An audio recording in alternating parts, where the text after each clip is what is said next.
I'm very well aware of the privilege that I have to be here tonight. What a fantastic night. We've seen two outstanding role models in Dana Slape and Sister Juliana. We look so much in our society today for role models, and you couldn't get, I think, two better examples of what a role model should be than those two women. I'm also conscious of the fact, as one of my Labor Party friends in the audience pointed out to me, that this is traditionally a spot reserved for Labor politicians. I'm also very conscious of the fact that I'm not a Catholic, I'm a Baptist. In fact, I had a very strict Baptist upbringing. Baptists are those people who discourage sex as it might lead to dancing.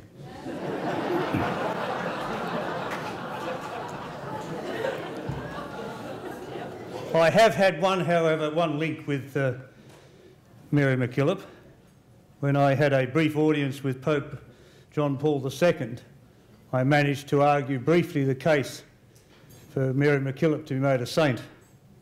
And I'm very pleased to see that that has actually occurred. It had nothing to do with anything I'd said, but I think it was an outstanding achievement, and I congratulate the order.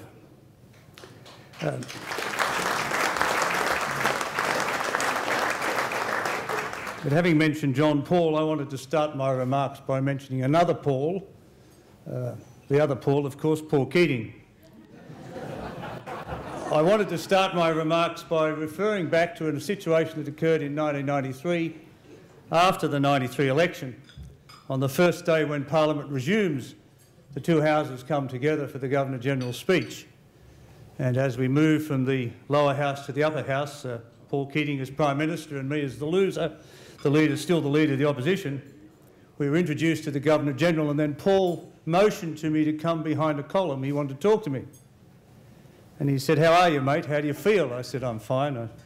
No, you must feel like, he said like shit, but you must feel bad because you lost and you must be having trouble coping. I said, "No, look, it's fine. I'm looking forward to beating you next time." No, he said, "There's something I seriously want to say to you." And that is that I said some pretty awful things during that election campaign. I called you some pretty awful names. And he said, "I just want you to know that I never meant any of them." I said, "Well, you did some pretty considerable damage in calling me a feral abacus and a few other things." And he said, "No," he said, "seriously, I want you to know that I respect you and I could easily have lost to you. But you've got to understand, mate," and it stuck in my mind what he said, "you've got to understand, mate, that to me politics is just a game. And I will say or do whatever I have to win." And that has stuck in my mind, and I thought a lot about politics as a game since, because naive me going into politics thinking it could be more of a business about the governance of the country. It has in fact today become a game and as an art form. I mean, if you think about politics today, it is a game played in 24-hour segments. And the aim is to win the 24-hour media cycle. So you drift from issue to issue, day by day. Very few issues have much of a life beyond the 24-hour period. The next day you move on to a new issue, a new stunt, a new appearance, a new announcement. And so it's very much a game. And it's driven by focus group research principally, where slogans and sound bites become policies. And as I say, you move from one day to the next, from one soundbite to the next, one slogan to the next. It's very much a popularity contest. In fact, today there's a lot of the pre-selection process that focuses on people who are very good at that game, at winning that game, people who've worked in the political sphere as ministerial advisors in local government, in unions, in whatever, in some political sphere such that they will actually perform well in the game. And I think what concerns me most and what I want to focus about tonight is how much we've sacrificed in allowing politics to drift that far. I mean, to me, the popularity contest has been at the expense of ethical standards in many respects, at the expense of moral standards, and in some cases at the expense of humanity. And in terms of the spirit of Mary MacKillop, that concerns me enormously, that we don't see a need these days and do what we can about it. In fact, the game has been elevated to an end in itself. Now, there are many examples of this. I'll just mention a couple. But obviously, the whole process of asylum seekers is, to me, where you've seen a good example of where popularity has been pursued at the expense of humanity. I was very impressed when Kevin Rudd became Prime Minister that he promised to move away from the hardline anti-humane strategy of the Howard years from Tampa and Children Overboard experiences to actually bring humanity back to the treatment of asylum seekers. But unfortunately, that commitment didn't last very long. In fact, we have a very inhumane process today.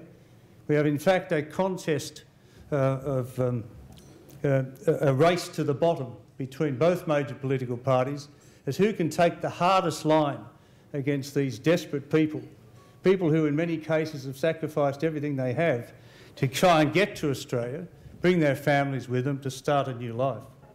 Now, of course, there are elements of that process that are unattractive to both sides of politics, and people smuggling being one of them.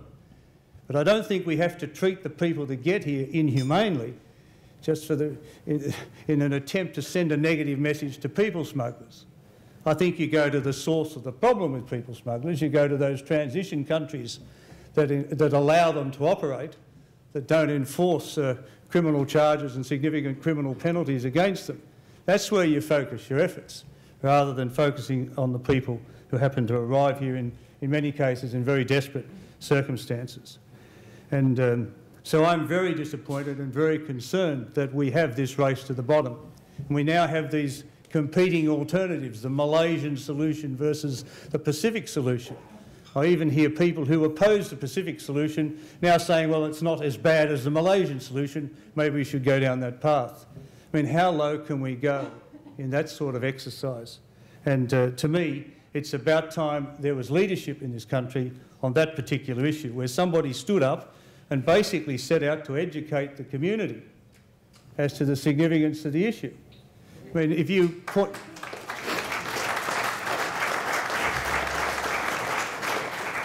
The number of people who've arrived by boat is around 3% of our annual migrant intake in recent years. It's a very small number, but somehow people who arrive by boat who are to be feared, where at least 10 times as many people arrive by plane and simply overstay their visa, and they're not a threat to our borders and our border security. And so I think that there is a very substantial case to be argued by a political leader who's prepared to risk popularity for the sake of a more humane stance on this very difficult issue. And I think when you look at the issue of offshore versus onshore detention, we should scrap the concept of offshore detention. In fact, we should scrap very significant aspects of detention, particularly young children being put in detention. I think there are much more humane ways of dealing with this issue, which, say may cost you popularity as a political leader, but which will make a true stance in the direction that a country that has had an enviable record of refugee settlement over so many decades is now being prepared to sacrifice that for the sake of a short-term popularity. And of course, the argument's a pretty easy argument to make. We are an immigrant nation. Immigrants have been fundamental to the standard of living we enjoy today. Immigrants have been fundamental to the cultural diversity that we enjoy. To me, when I was asked recently what's the greatest success of the post-war period for Australia as a nation, I'd have to say our multicultural society, our tolerant, multiracial, multicultural society. It's something that we've built very carefully, that we've nurtured, and we should value. And if you understand that, it shouldn't be too hard to come backwards from that and draw some conclusions as to the appropriate response in terms of the issue of asylum seekers. I think we have a moral imperative as well to deal with that issue, as well as I say, a humane dimension. So there are many issues today which really should be challenging our political leaders where the ethical, moral and humane standards have been sacrificed. I mean, dare I mention it, the issue of climate change.